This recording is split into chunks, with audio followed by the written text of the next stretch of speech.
Thought Media Network is proud to present Cosmic Prayers, your weekly shift, Mondays at 11 Mountain Time, with your host, Laura Topper. The Cosmic Prayers, live from the UK. And now, here she is, Laura Topper.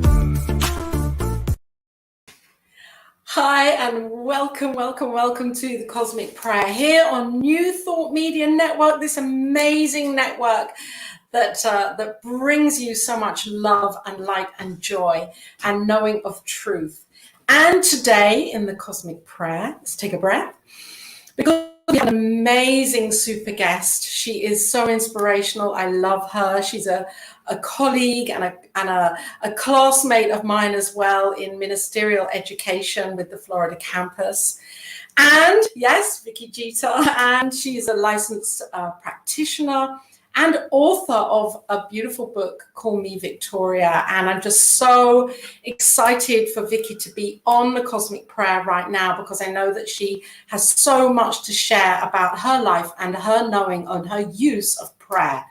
Because prayer is something that we can choose. We have a choice to use prayer, to integrate it into our spiritual practice and use it for our lives. And I know personally, from my own personal experience, that as I lean in on prayer and use it more and more for my life, that incredible demonstrations come to pass. And so we are being educated always, and a part of that education is the Cosmic Prayer. So let's welcome Vicky to the Cosmic Prayer right now here on New Thought Media Network. Hi, Vicky, welcome. Thank you, Laura. I'm so excited to be here. Thank you. Hello, everybody. So I'm so excited that you're here, because I know you were due to come on a couple of months ago and it kind of didn't really synchronize, and now it just feels so right that you're here, and I know it's always in divine timing and perfection. So, yes, and I love it that you've got your top on. It matches the background. It's perfect. Yeah. Wonderful.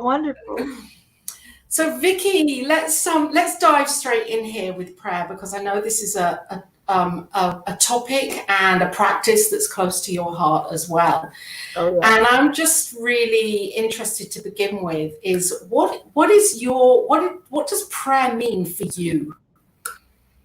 So prayer is a process that meets people where they show up.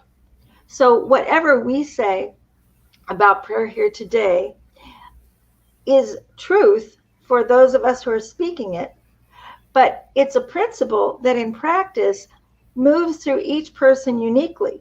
So we take what we learn about the process of prayer, from the time we're children. Most of us probably listening to this call, or maybe some people are just being introduced to prayer here.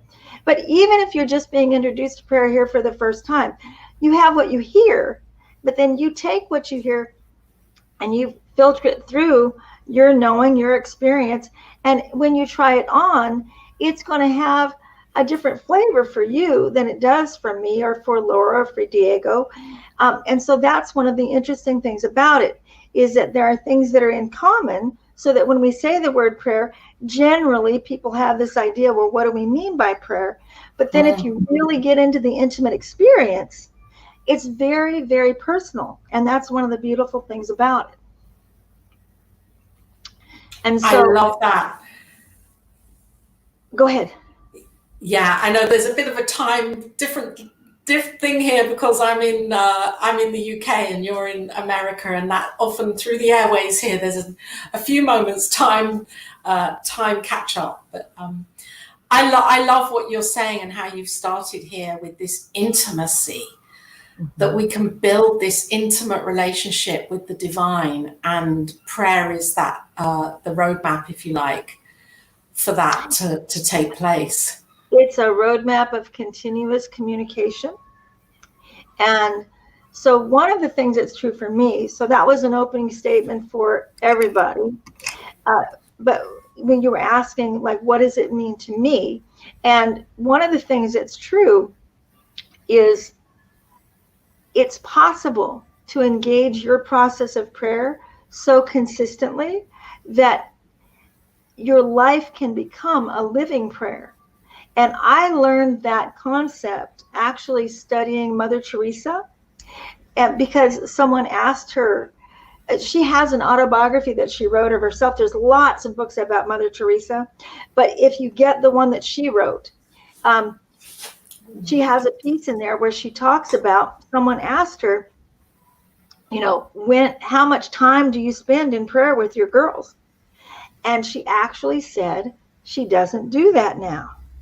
Lo and behold, oh my gosh, how is it that Mother Teresa would not spend time in Vespers? Vespers is the name for prayer in that walk of faith.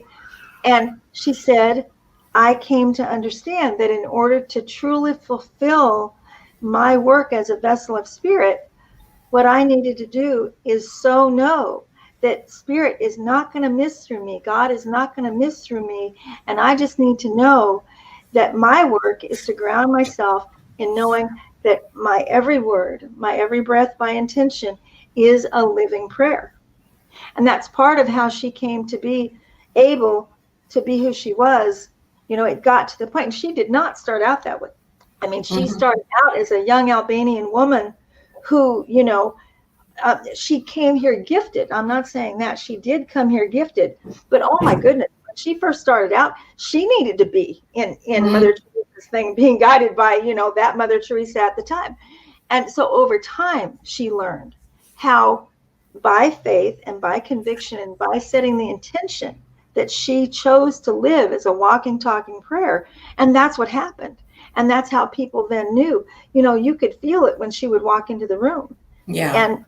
And one of the things that's true about that is that she was so assured in her being a beloved child of God, as she understood, and knowing that she was doing her work according to her divine directive and her being a vessel of the Holy Spirit, that she very, very rarely had to go and ask people for what she needed. She very rarely had to go and say, we need this for this or what have you. And the thing is, she knew that if she did need to say that her request would be fulfilled so strongly that it was just fulfilled in advance. And so that's what prayer means to me, is that the more we learn to work with it, the stronger it gets in that way. So there's so much in there that you have just said, Vicky. It's so rich what you've just brought forwards, because using Mother Teresa as a divine example here of her integrity and what she achieved and how she achieved it, knowing that her life was prayer led. Her life was prayer led, and that we can live that we can live in that same way and emulate the voice of the divine through us, and we can be the hands of God and the eyes of God and the heart of God, because that's what we are. And so for you, knowing what you do and what you have done and what you've achieved, Vicky, in your life, and how you began Louisville CSL as a study group, and it expanded from there to what it is right now today. How integral has prayer been? And by that, I mean spiritual mind treatment, or whatever you identify with as spiritual mind treatment. So it's not exclusive for Mother Teresa, is it? Because you use it. No, you use it in your Yes, absolutely. So thank you for bringing up spiritual mind treatment for those who might not have heard it before. Yeah. That is a term that we use in Centers for Spiritual Living that merely stands for affirmative prayer. Any prayer and anyone praying can use treatment. It's a series of steps that we use to bring ourselves to a conviction of faith that is doubtless. And I might have an opportunity to just walk through those in just a moment.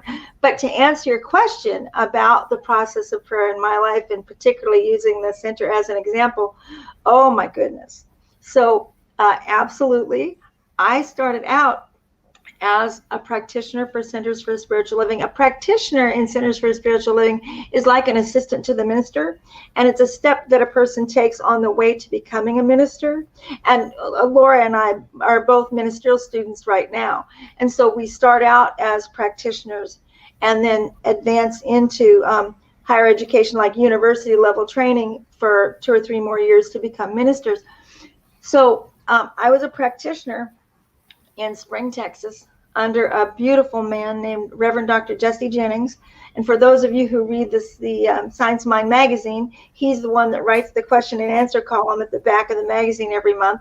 And I worked under him for 17 years. And then life happened, and my husband and I were transferred through my husband's work to Louisville, Kentucky. And I had been praying from the job I was in. I was a practitioner, but my full-time work, in order to pay the bills, I worked for Continental Airlines before it became United. And after 9/11, because of how much change happened in the airline industry, I knew that I needed to make a change. And I knew I wanted to go full-time as a practitioner. And so it was like, okay, how do I shift, my income and my whole rhythm of life into working full-time for myself from a spiritual basis? I prayed every day, and that process of prayer treatment, there's 5 steps that take us to the conviction of faith. Number 1, recognizing in every moment that I possibly could, certainly when I was specifically in prayer, that there is one source, whatever your understanding of that source is, that's your source and that's the one. And that if there is only one source and it's the divine creative, that we come of that. And if we come of that, then we are one with it. And that's what in Science of Mind terms is called unification. And then if we are one, then realizing that if I'm one with my source and I speak the word in prayer as a realization, that my word is in that moment the word of spirit. And if my word is the word of spirit, then it is automatically fulfilled as it's coming out of my mouth, and in fact before, such as, the Christ taught that it's done even before you've asked. And what that means is all of our potentials are actually in potency around us in the law of God. It's there. And it is ours to speak that word, which begins the process of moving the potencies into actual form. And so one of the... I have to take a breath here because I just love the way you're explaining this. It's like, this is so vital, I think, for me and for viewers to understand even more deeply what you're saying, because this is the truth, that in potentiality, it's all here. And our word speaks it into a materialization. And it's our faith, isn't it? At that point, our faith that what we're doing is actually working. It's not just random words that are coming out that have no effect in our lives. Yeah. Thank you for saying this, Vicky. It's beautiful. It's beautiful. One of the things about that, so a person hearing this might say, what? Like, how does that work? So one of the ways to understand is everything is in existence as a potentiality in God. It's all of spirit. None of this is in and of ourselves. There, but for the grace of God go I, in all cases. But we are vessels of that. We are vessels of the essence of the all that is formless as far as in human terms, and it pours into the structures that we give it.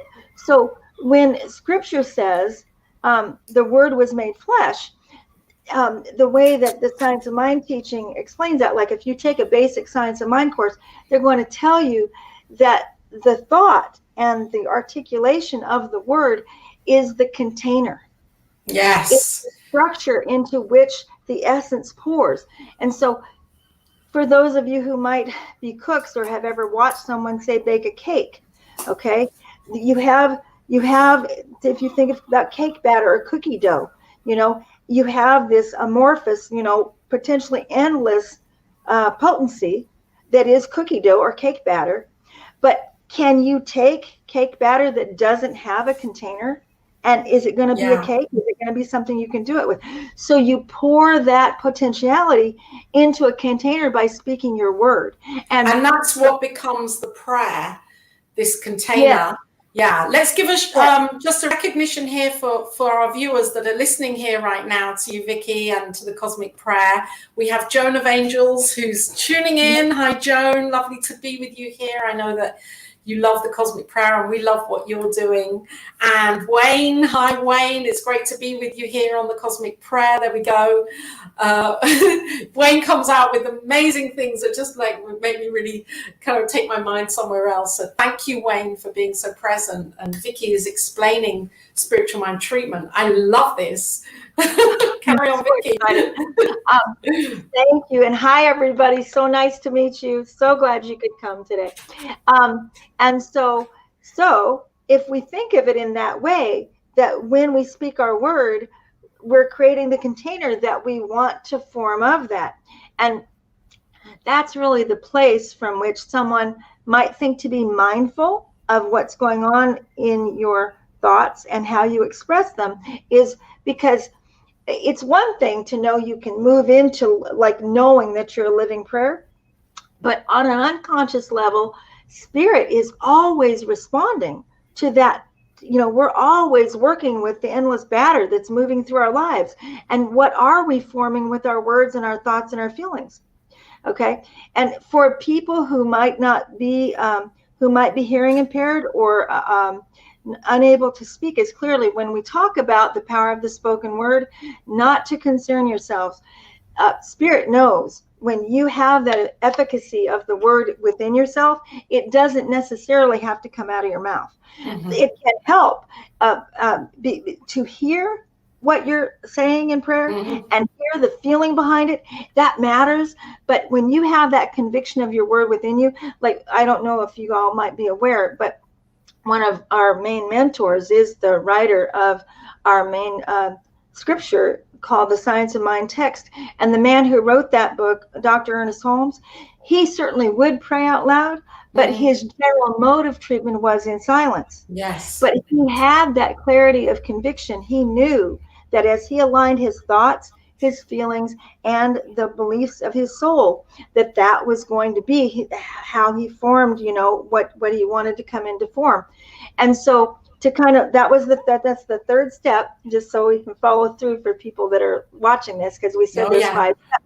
So you have this realization, and when you realize in prayer from a place of knowing, my word is received, then absolutely, it's automatically thank you. When you know it's done even before you've asked, thank you. From a place of knowing, it is already informed, this answer to my prayer. Thank you, thank you, thank you. And then once we are in that space of gratitude, we let it go. We just release it. And really, the cake batter thing is a wonderful way to look at that, because what you want to do is you literally want to put that prayer into the oven and then step away from it. And yes, you can see this. You see, so what do we know happens if we put the cake into the oven? If we keep checking it every 5 minutes to see, what's that going to do? Yeah, right? Because if you open the door, of course, the cake's going to go. It doesn't do what it does in the law. And see, now that's another way to realize about the power of prayer. There is an unseen law. It's a natural law. It's the more we learn about it, the more we're able to naturally work with it. And when you think about making a cake, we understand some about the law that works there. But it's interesting, because even if you know that you put a cake that is raw batter into the oven, you know that a certain amount of heat is going to transform that into your vision of your chocolate cake or your, carrot cake or whatever it might be. But we still don't really know exactly how that happens. I mean, how does heat hitting flour and eggs and goop become this fabulous thing that we call a cake? And so there's still that mystery there that is for us to trust, and the beautiful thing about it is that everything about this is intelligence. When we talk about the omnipresence and the omniscience of God, it's everywhere. That's how all of this gets sustained. And there's so much about it that we don't understand. I mean, really, our ability to take in what all of this is just about as far as we can reach across the room. I mean, just about as far as our own field. And this is where you people say all the time, the more I learn that I don't know. The less I know. Right. The more I learn, the less I know. Thank you, Laura. And so, but as you intend and as you learn to work with the power of prayer, that intelligence, I mean, the intelligence of God loves, I always say, God loves a place to play. And so when we open up our hearts and minds and we say, okay, I am a vessel for you, and this thing called prayer is that which I use to do this dance, show me what is ours to do. Even if you don't exactly know how it's going to work, it's trusting them. And you think, how do I extend that trust? Well, how do we extend trust when we put the cake into the oven? And so the faith that you're talking about is, what I believe is that this is this is integral here, because we are being given the opportunity in every moment to have faith, to have the faith of God, not in God, the faith of the divine. And that is, I think for me, that's the learning, is to have this faith, or to know that we can build our faith muscle for whatever it is that's going on, and we can let go into the divine, or we can dissolve any fear, any sense of fear or doubt, knowing that it is all being done in the unseen, in the invisible. And for me, that's the key there, the faith. Yes, and that's the thing about those 5 steps. When Centers for Spiritual Living, or the Science of Mind teaching, talks about the 5 steps of treatment, the purpose of that is by the time you get to that release, you're in a place of conviction that it is done, and that your word is the word of spirit. And so even though I've been doing this for over 30 years, every time I pray, I walk myself through those 5 steps. There is one. And if there is only one, then I'm one with it. If I'm one with it, then the word I speak is the word of the divine, and therefore is fulfilled unto my word, regardless of what I see or don't see in that instant moment. And therefore, thank you, God. I release it, I let it go, and I trust that process, because that doing that consistently does build that conviction of faith, especially then when that's the way life is orchestrated around you. And some of it does look flatly miraculous. You look at some of the synchronicities that happen and you say, there is no way that happened except for by the divine. And once that's true, then it's that much easier to just keep doing that, to keep building that faith muscle. Yes, and why would we want to stop? Yeah. So tell me, Vicky, of some of the incredible demonstrations that have occurred for you through the power of praying and building your faith, and knowing that it's the divine that's coming through you, and you are the vessel for this. Well, so to pick up where I was when I moved from Texas. Okay, so one of the things that I did, and just so you know, as I'm telling this story, ultimately this took 2 years. And I say that so that some answers to prayer, when the alignment is there and we say it's done even before we've asked, well, then you can stand back and look at that and go, well, what are you saying? How was it 2 years? But what's true is essence moving into form and the different containers.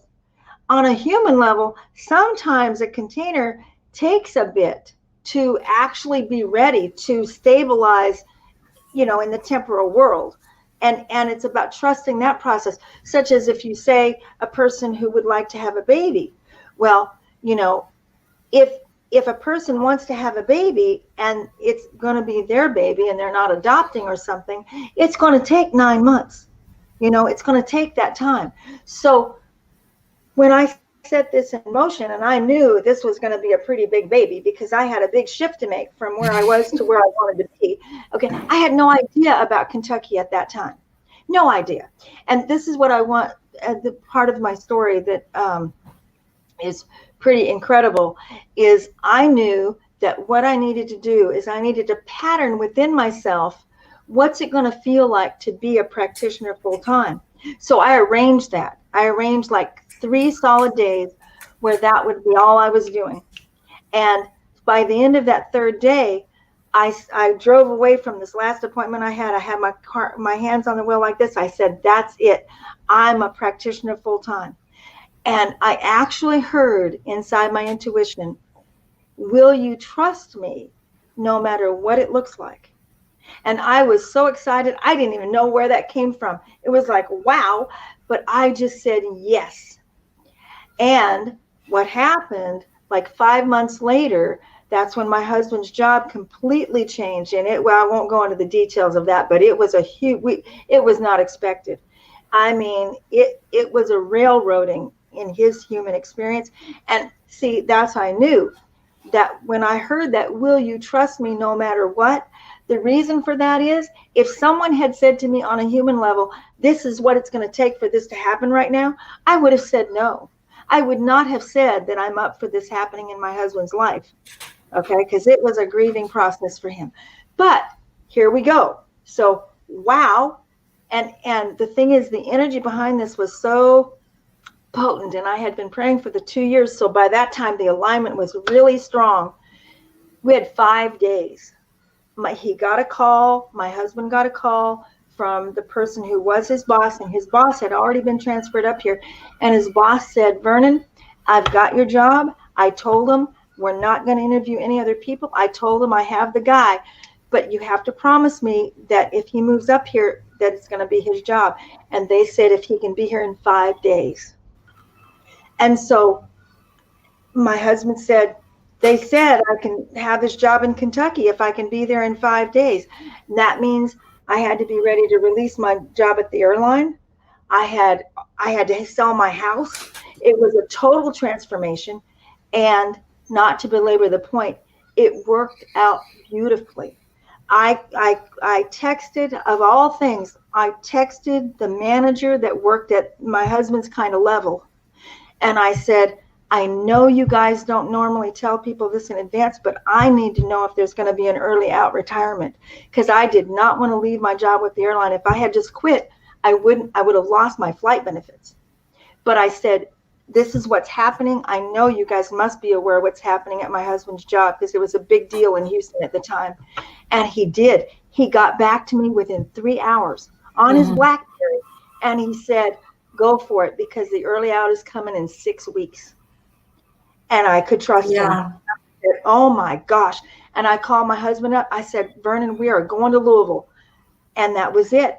My husband was up here in 5 days. The early out came. I took early retirement. It's like, oh my gosh.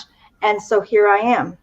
And I knew, I got up here and I said, okay, I'm going full time as a practitioner. I got to do something. So I started the study group, and the study group rolled out. We became a full-fledged center within 2 years. It's amazing. It's amazing, because not only did you, the demonstration of you becoming the practitioner that you always knew that you are, and being, planting the seed to found this center that has like taken on a life of its own as Louisville CSL. So your prayers there was more than you even expected in your mind that was going to happen. And this is another part, isn't it? You surrendered to that voice that said, even whatever it looks like, will you trust me no matter what? That takes a lot of, because it doesn't always look pretty. It doesn't always feel comfortable. It doesn't always feel like we want it to feel like in the moment. And yet that's I believe that's our growth. That's like a challenge of us to break through into the new paradigm constantly, moment by moment, and play with it. Like you're talking about this, playing with it. and actually surrendering even in the uncomfortable, because God is expressing through all of it. Yeah. And it takes a lot of guts, doesn't it, to say, yeah, okay, I'm the one that's going to do it.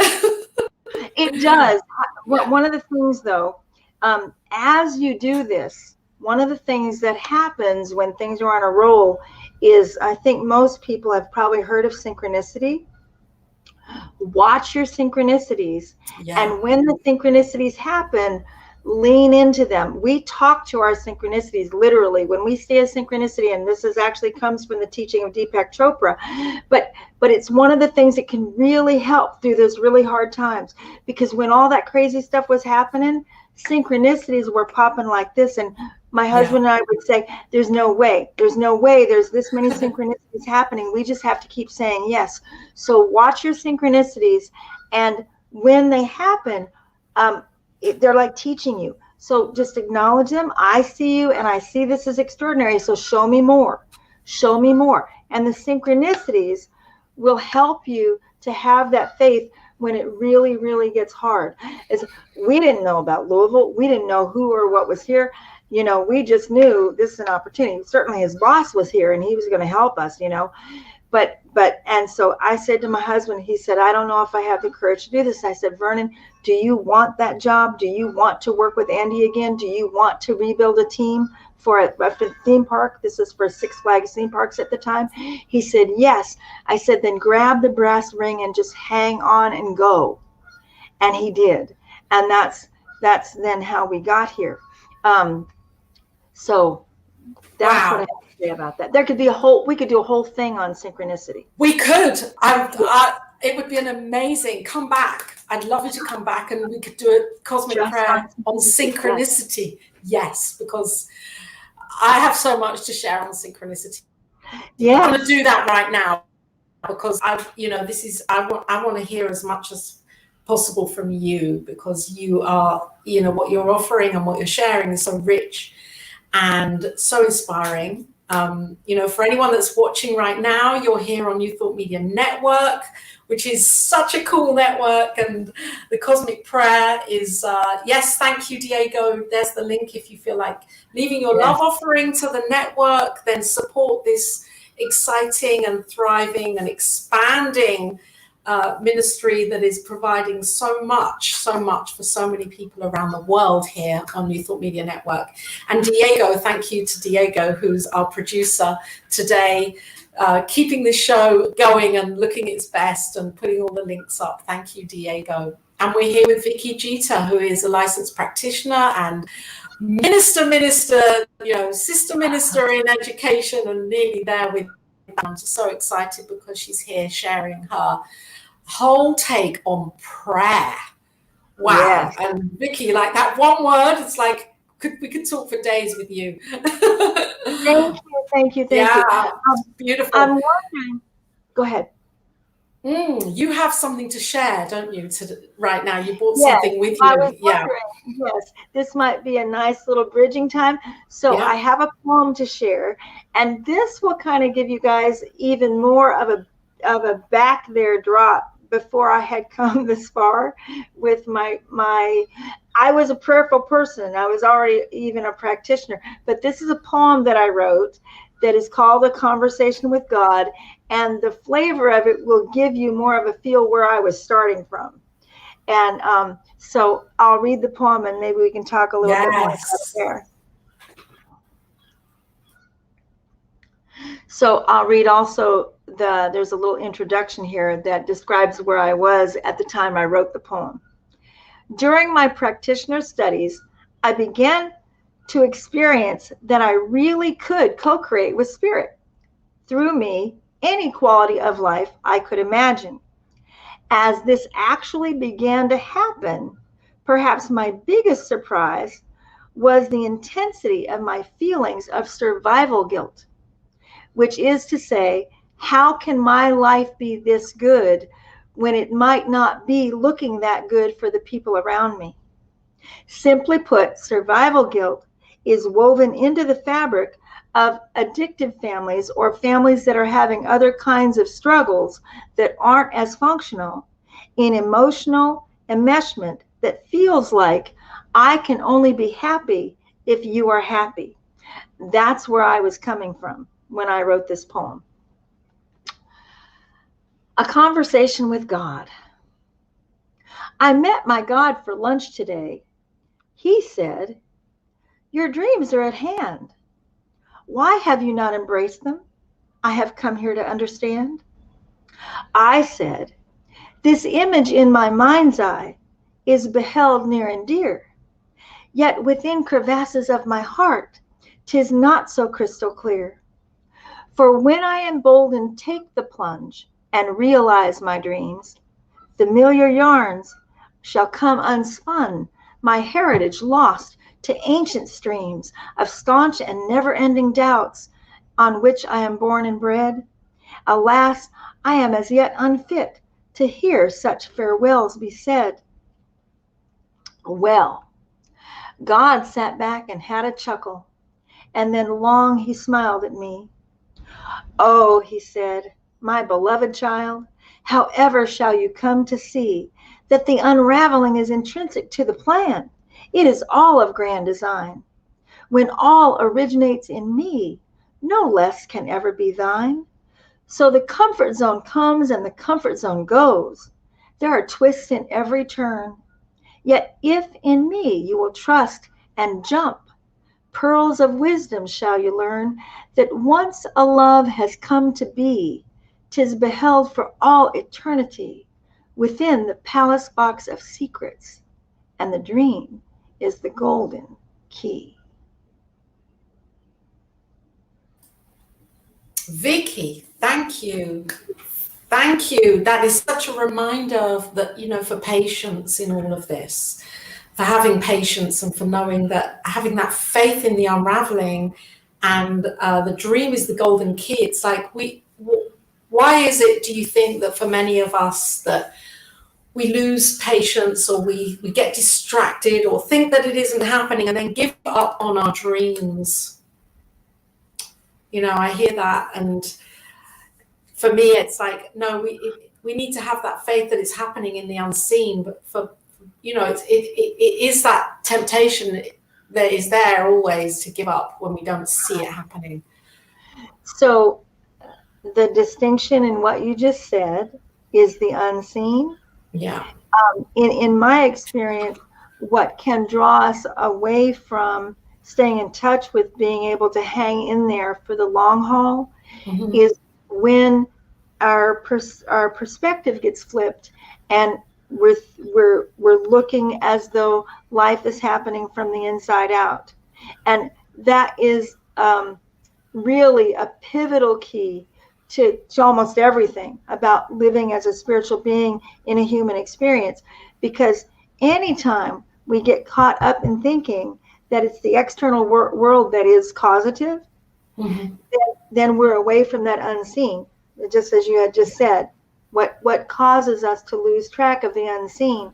And so one of the keys, I think, in our spiritual practice is to find a way to continually stay in touch with remembering that it's what's happening in our esoteric or spiritual lives that's actually generating and driving what's happening in the external world, and that we are not being pushed around by external circumstances. And I know it can be so tempting to think that that's the case, but the best thing that I know to do about that is, okay, what we've lost is our knowing, right? When that happens, we've lost our knowing, and we get thinking, and we get into doubt, and we get into that things like, what if this and what if that? Okay, there's a couple of things about that, but the one that I'm on right now is, if there's an area of our lives where we feel uncertain, the best thing I know to do about that is to go to somewhere in your experience where there has been certainty, or there is certainty now. And it actually doesn't so much matter what the form of that is. Okay, it's just about getting to that place of knowing rather than doubt.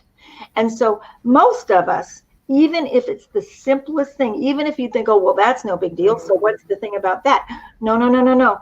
If you have anything in your life where such as for many parents, it might be for their kids. It's like if you have a a woman or a man who's having some doubt about finding their voice in some area of their life or speaking their truth.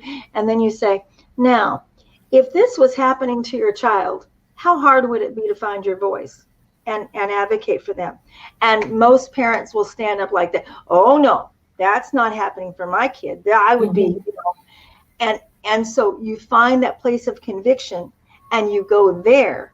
And then you speak your prayer about what it is you're in doubt about. And that's what I taught about speaking our word from what we already have. So just to give you one quick example, it can be so simple. I was doing this with prosperity 2 or 3 years ago. We were looking to ramp up our prosperity. And I had conviction about what we already had, but I did not have conviction about what we wanted and needed. And so I thought, okay, where can I get to the place where I can speak this word from knowing? And believe it or not, it was in the form of toilet paper. My husband, he has toilet paper down. That man is never going to be without toilet paper in his life. It's not going to happen. And so we always have an ample supply. And the thing is, we both know that it's just going to be a continuous manifestation for him. That's his signature of life. I said, good. That's my prosperity right there. The same field of knowing. If I can know that we are never without toilet paper, I can know that we are never without what we need and more financially. And that's amazing. Yeah. So it's different. This is one of those things where I was saying it's unique through each person. Okay. So prayer is going to move through each person uniquely, but you find in your life what you have conviction about. If it's for your child or if it's for your pets, a lot of people have no problem having conviction for their pets. Nobody's going to hurt my pet. My pet is always going to have the food and the love and the whatever it needs. Okay. So when you can find that knowing, hey, I always have what I need with this, go there and then pray about what it is you're wanting to pray about. And that's part of what's called having the conviction of praying in faith, believing.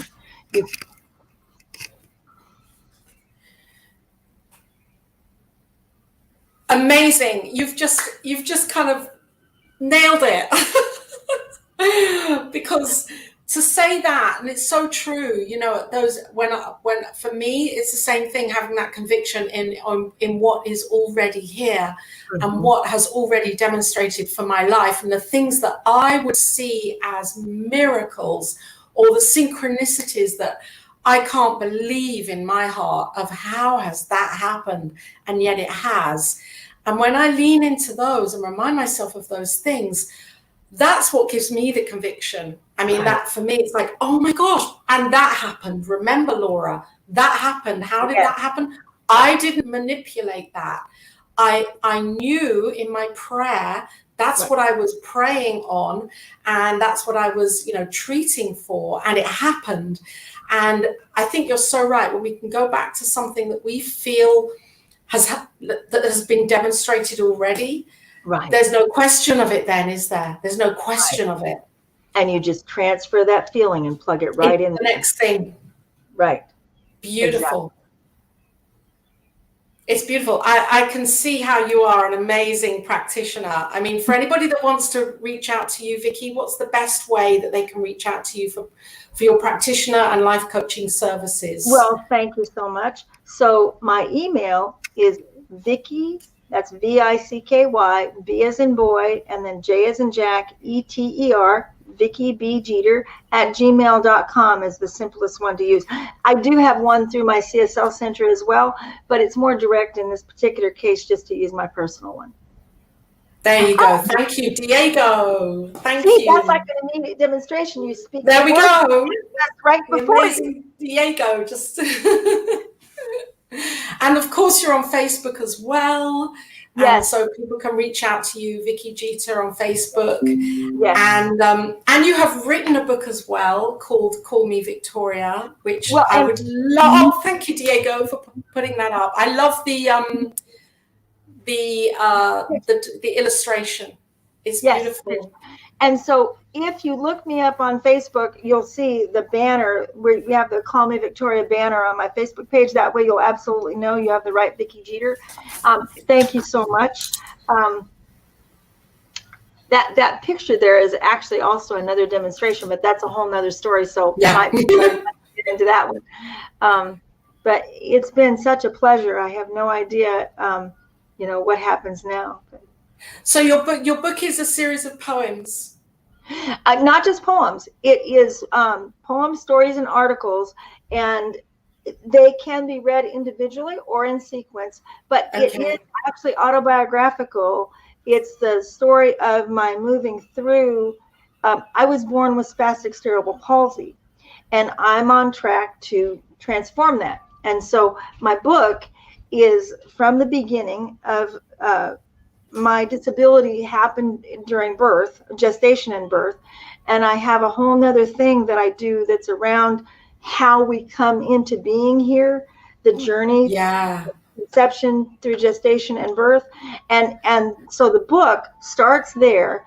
And so I came away with cerebral palsy from that experience, but then talks about all the different things that I have learned about that, and then moving through becoming a practitioner, becoming to own my self-responsibility in my experience, and therefore being able to own my self-responsibility in how I got where I am. I'm empowered then to go wherever I want to go from that. And so that's the nature of the book. It talks about the pre and perinatal stuff, talks about becoming a practitioner and the power of prayer, and working through, both of my parents were alcoholic. And so there's a whole another underlying thread there around breaking dysfunctional addiction cycles and all of that. That's in there too.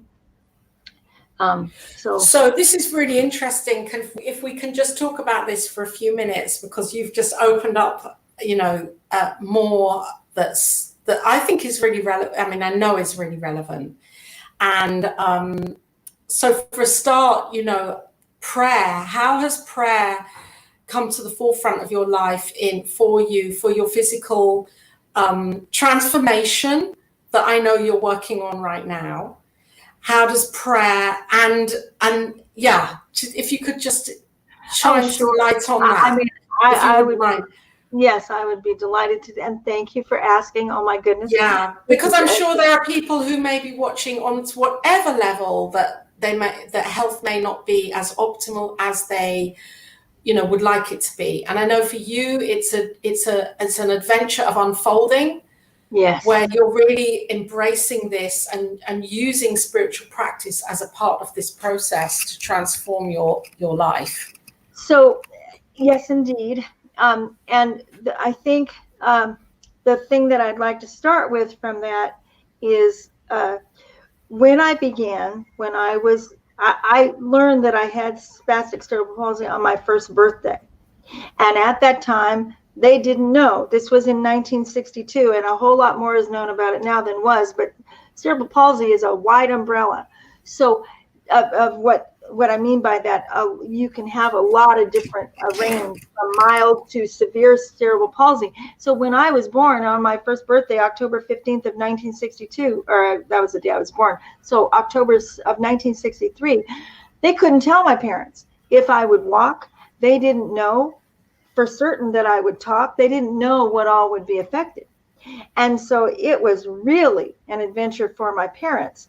And so what's true is I had 5 orthopedic surgeries between the time I was 2. That was when we did the first one. From the time I was 2 until I was 10, there were 5 orthopedic surgeries. And I was a fairly precocious child. And so each time we'd put me in the hospital, as I got older, I started thinking, okay, they're going to fix me, right? Like they're telling me we got to do this. Because understanding, when I would go into the hospital for these surgeries, it wasn't like I felt like I needed surgery. I felt fine. And so we would put me into the hospital, and you're talking, anesthetic and shots and just muscle spasms after the surgery. It is not fun. And so it was during the 4th one, I was 9. I really got angry, because what happened, I would be asking them, and no one had the heart to say, well, you're not going to walk without crutches. Okay. And that was, I was on 2 crutches and I had braces on my legs, and no one would directly answer my question. They didn't want to dance with that shadow, and the problem is they really can't say exactly what's going to happen. They don't know what's going to develop. And so I don't mean to be casting like a denial light on them either. It's very difficult.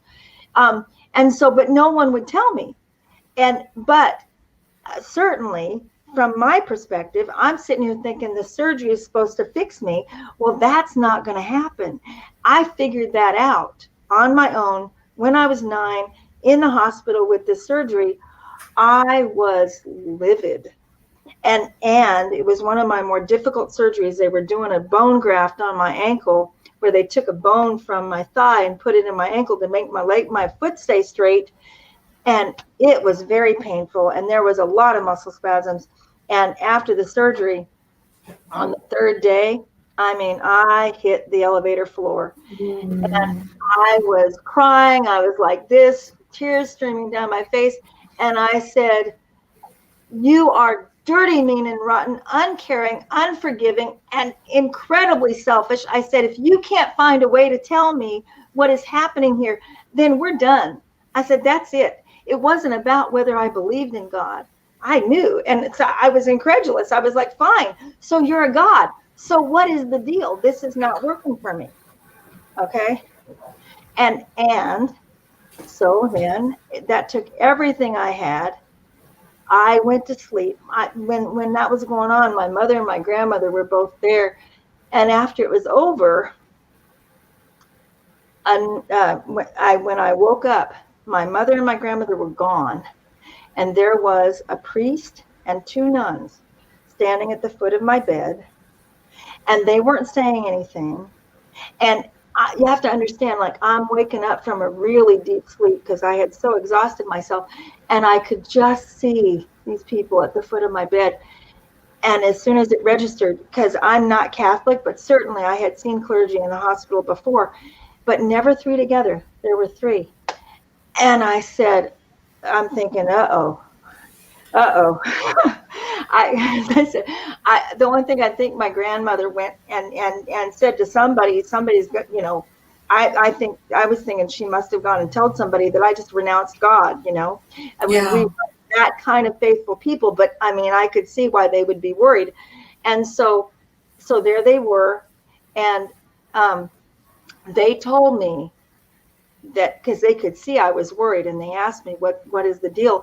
And I said, she didn't have to send for you. And they were like, they told me they didn't know my grandmother. We talked about it, and they told me they did not know my grandmother. And I believe them. I still believe. I don't think they had any cause to be pulling the wool over my eyes. Yeah. So there were, and they just listened. And it was a safe enough zone. And I told them, I just basically told God to take a walk. And they didn't say anything. They did not try to minister to me. They stood at the foot of my bed and held hands and said a prayer. And I knew they were praying. It was very quiet. They were speaking out loud, but they were whispering. I could not hear the words. As they left my room, as their robes hit the door jamb and they were out of the room, the Holy Spirit filled my hospital room. Doubtlessly, I get chills still telling the story today. I am now. And I did not say a word. I felt like I dared not even breathe, because I knew I was in the presence of the highest power of God that my little brain could take in, and more. And my questions were answered. I did not hear anything, but it was like it soaked into my system. And the message I got was I was heard, like my question was not unreasonable. But literally, I got the message I had to wait. It wasn't that my question didn't have an answer, and it wasn't that I wasn't supposed to ask, but I had to wait. And then certainly, and this is what so many people who've had something like this happen get, is that the level of love that surrounds us, the level of love that we come from, and the level of love that is had for us universally is so over the top. Mm-hmm. And even though I felt like not only could I not say anything, I felt like I better not breathe. It wasn't because I was afraid. I was not afraid. It was just incredibly overwhelming. But I knew there was nothing to fear. And I know that was understood, because otherwise I wouldn't have received the messages. So ultimately, then that dissipated. The strongest message I got was that I was heard and there was an answer, but I had to wait. But that in the meantime, I was completely loved. And then it dissipated. It was gone. But as the Holy Spirit left the room, all of my pain, psychically and physically, all of it was gone. And it stayed gone for 3 days. And I don't know if anybody monitoring me noticed it or not, but the muscle spasms were gone and the internal pain was gone. It was gone for 3 days. I never said anything because I didn't know how to talk about it. And so I never told anybody. But my point is that having had that experience and having it be directly about my disability, then, that's been a backdrop for me around what's going on with this, because that understanding that I was given that day is for a lifetime. And I knew that. And oh, Vicky. Yeah. Thank you so much for sharing, because that's a really personal part of your story and your understanding, and you sharing it to this degree with me and Diego and whoever is watching right now or catches up with this. This is very heart rendering, because it's giving us all another degree of faith, of knowing faith, Your prayer was answered. Well, your prayer was answered. Yes, it was. And it's interesting. At that time, I had never heard of affirmative prayer or the 5 steps of treatment. Yeah. But really, what I want to leave with people about that, God can take the truth. And see, I was in alignment with no holds barred, because of being precocious or not having been enculturated by Catholic, whatever. I wasn't afraid. I was so angry that I just laid it out there. And so when we need to be praying, and when it's in the shadow, and when it's hard, God can take what we have to give. Okay? Yeah. And if we're being sincere, and if we're not, just like trying to hurt somebody, it wouldn't work if you were trying to hurt somebody. But as long as you're talking about you and you're talking about what's true for you, you can put it out there, and God can take it. And then this is the kind of thing that happens, because I was clear in my mind.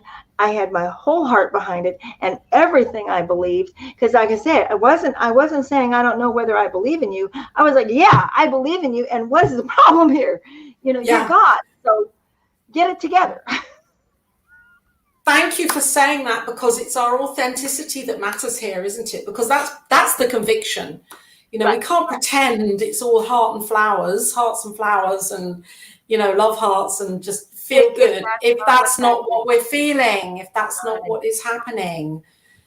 Being authentic. So Diego's saying we're at the hour. We're at the hour, so let's do a spiritual mind treatment now, if you'd like to, Vicky. I would love to do that. And yes, he's saying he could flash up the website. Diego, can you flash up the website and have it on there while we pray? Come on then, let's do that, because we thank you so much, Diego. We're going to pray now, and before we leave the cosmic prayer, thank you so much, Vicky, for being here and sharing and inspiring me and the listeners and everybody in the energetic and conscious field of New Thought Media Network. Thank you, Vicky. Thank you. So we will be in touch, and absolutely in this moment, this is one of those times we are at the leading edge of what is good, and Spirit loves these kinds of places to play, so that simply say, I recognize it, and I recognize every word having been spoken here and every quality that we've spoken of as a quality of pure spirit, and that those qualities are available at every point, always. That availability, that potentiality that is always there is through these words and these feelings and this conviction, and I am one with it, as Laura is one with it, as Diego is one with it, as New Thought Media Network as an entity is one in spirit, one mind, one heart, one soul. And from this alignment, I realize in my experience right here and right now that the word that has been spoken has reached its highest potency in, as, and through everyone listening now, everyone listening in the future. And I just simply bless it and turn this word to Laura. And I know that this word, yes, in this potency, that is reaching the hearts and the minds and the knowingness of everybody that is listening and viewing at this point or in the future, and that this is transformational. And that these words that have come through Vicky and through me are real. And that this inspiration and education right now has the power to transform lives. And I know that peace and love and joy and prosperity and well-being are here right now. For me, for Vicky, for Diego, for Reverend Robert, for New Thought Media Network, for everybody listening and watching. That this peace is the essence of life. This peace runs through everything. And I know that as we choose right now to use prayer for our own lives, that we see and know and feel this demonstration of peace and love and joy and harmony, well-being, prosperity for our lives. And I know that this is done.